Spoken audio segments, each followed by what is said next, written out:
the entire series of Succession, we have been seeing the trappings of wealth all around these characters.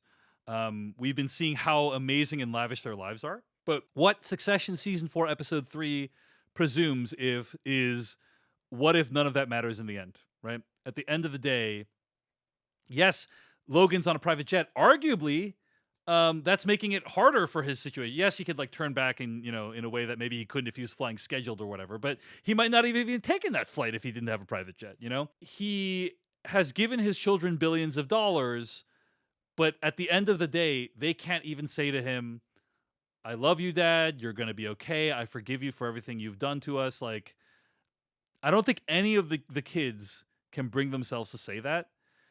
And that is a damning indictment of how people like this leave this earth. It's like Mm. at the end of the day, it doesn't matter that you've accomplished more than most people who you'd measure conventionally.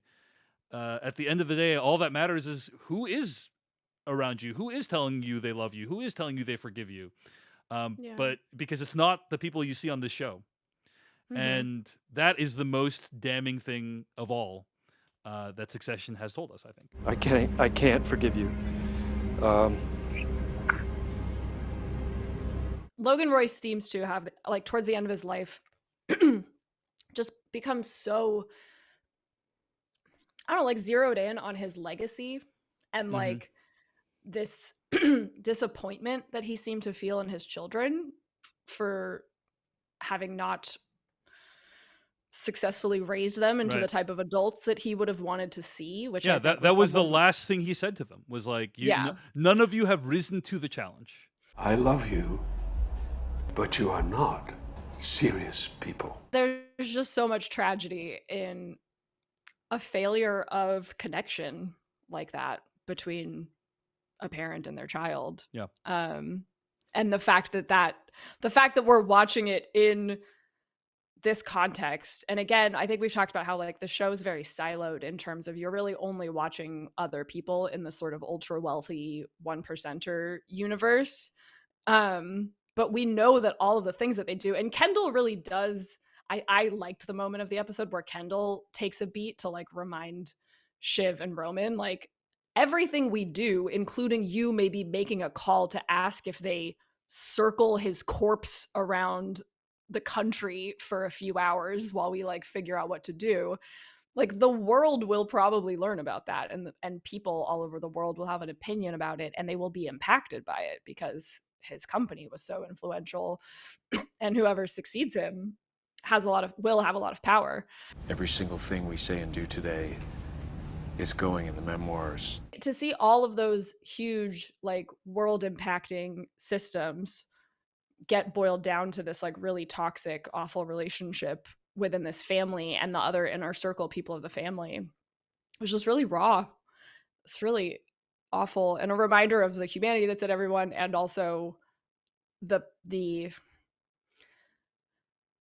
just the tragedy in when people lose the ability to connect with one another in an actual compassionate and authentic way, and when you start thinking of people like economic units and not flesh and blood beings who deserve love and compassion. Agreed.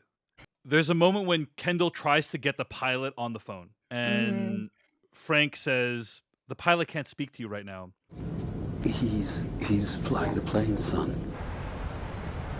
And it's like a heartbreaking moment because in that moment, Kendall's just like a kid talking to Mm-hmm. his dad's old friend, trying to figure out, trying to take some kind of control in the situation. Uh, Heartbreaking moment.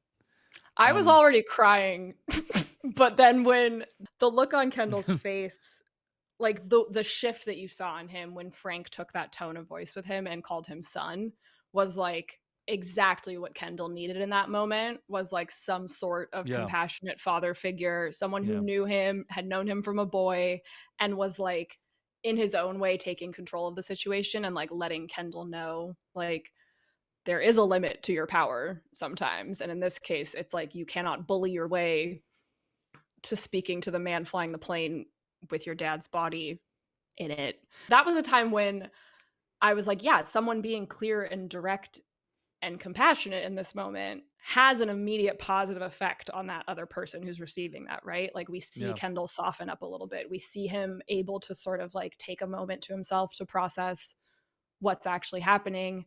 Whereas, as I said, so many of the other conversations are people just fumbling over and using every euphemism in the book to try not to say, there's nothing we can do. Logan has died.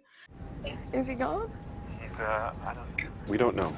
And that's also something that I was thinking of too, that I only ever learned about once I became an entertainment reporter, was like, we're told always explicitly in obituaries or whatever, you just say, this person has died, and their age, maybe something about how it happened, but we're instructed to never write passed away or any of those euphemisms, because when it comes to like delivering information that is serious, that is to do with life and death, like it's easiest for people to just get the plain understanding of what has happened.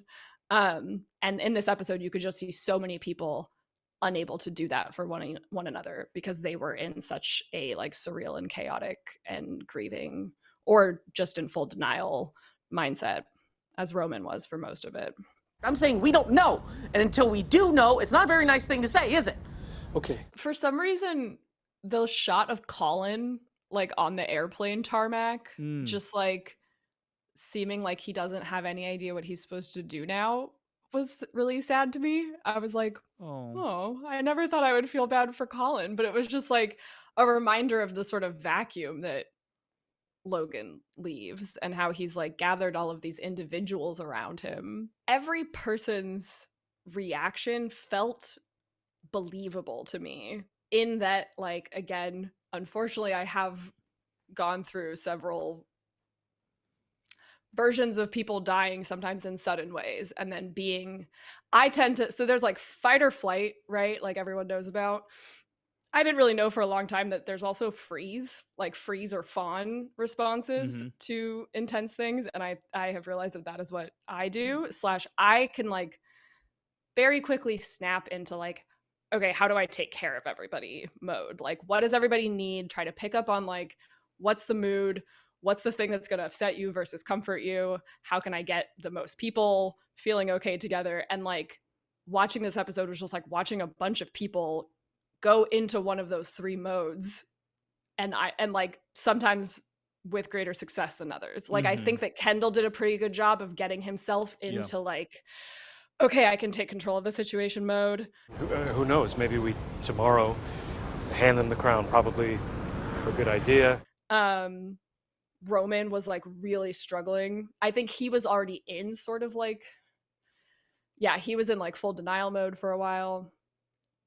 Jerry was like refusing to comfort Roman at a time when he like very obviously was kind of signaling for it. And I understood why she was like maintaining that boundary then, given what had just happened between them. Well, I think one of the things that the show has done a good job of is showing you how difficult and annoying the lives of these employees must have been. You know, that their whole lives they've been subject to the whims of these bratty children who don't even have that much talent. And you again see them over and over again, like people like Jerry, Carl, Frank, all these people subjected to these indignities. So I can totally imagine that at the end of Logan's life, Jerry doesn't have a deep well of compassion to draw from, especially after she just got fired.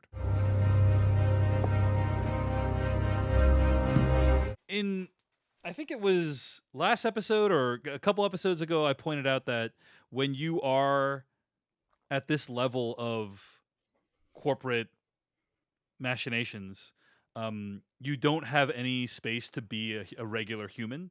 And I think we really see that in this episode, where this person's dying and you can't process it like a normal person. If you're a royal person, if you're part of the royal family, or if you're a billionaire who runs a multi-billion-dollar company, you don't have space to sit with it like a normal person. You need to think of what the markets are going to do. You need to think of what the phone tree you're going to go down is. And they start listing like, it's got to be Matson, it's got to be POTUS, it's got to be the board, all these people that you got to call. And it just kind of adds way more stress to this situation. than if you didn't have all this money. Hey everyone, David Chen here. Thank you so much for watching that video from Decoding TV. If you want to get an audio version of the show, all you got to do is go to podcast.decodingtv.com. And if you want to support what we do, get ad-free episodes of the podcast and also bonus episodes of the podcast, go to decodingtv.com and become a paid member. Of course, you can also like and subscribe for more. We appreciate it. Thanks. See you later.